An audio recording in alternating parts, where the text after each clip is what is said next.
বাজে রাত 12টা আর আমাদের দিন আমাদের আইমান বাবুকে নিয়ে এভাবেই শুরু, এভাবেই শেষ। বাপরে বাপ, এখন বাজে রাত 12টা আর খিদেই পেট আমার জ্বলছে। কি খাবো ভাবতে ভাবতে মনে পড়লো যে একটু সুজি আছে, সেটা রান্না করে দেখি। আর জানতেই পারছো গরিব মানুষ, ঘিয়ের কোনো অবকাশ নেই, তার সর্ষের তেল দিয়ে এটাকে ভেজে নিলাম সুন্দর করে, কারণ সর্ষের তেলটা আমাদের, যেটা খাঁটি সর্ষের তেল।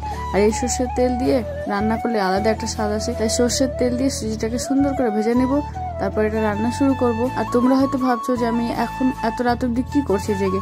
বাবু যাদের আছে, যাদের একটা শোনটাই মনটাই আছে, ছোট্ট বাবু সোনা, তাদেরকে এত রাত অব্দি জাগতে হবে। তারপর সুজিটাকে এরকম রক্তলাল করে ভেজার পরে তার মধ্যে ঢেলে দেবো হড়হড় করে অনেকটাই জল। পাউডার দুধে রান্না করবো তো জলটাকে দিতেই হবে। তারপর পাউডার দুধটা দিয়ে একটু গুলে নিব। তারপর আমি দিব আমাদের এই শীতের সময় যেটা খুবই সুন্দর লাগে খেতে, সেটা হচ্ছে খেজুর গুড়, কারণ খেজুর গুড়ের খাবার আমার সেই লাগে খেতে।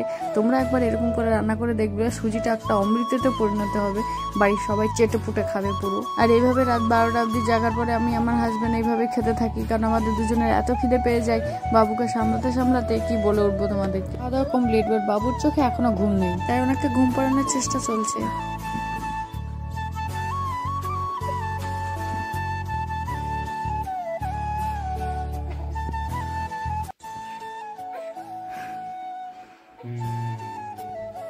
ঘুমাই রে সোনা পাখি, ঘুমাই রে, মনটা ঘুমাই রে, সোনাটা ঘুমাই রে।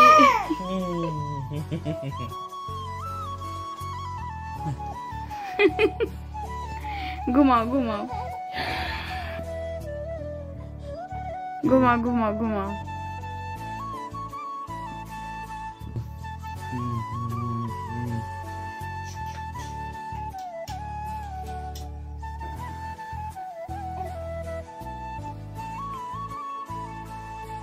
তো আমাদের দিন আমাদের সোনটাইকে নিয়ে এভাবেই শুরু হয়, আর এভাবেই তোমাদের ভালোবাসা আমার ভিডিওতে অনেক করে দিও। সোনা ঘুমাইলো, পাড়া জোড়ালো।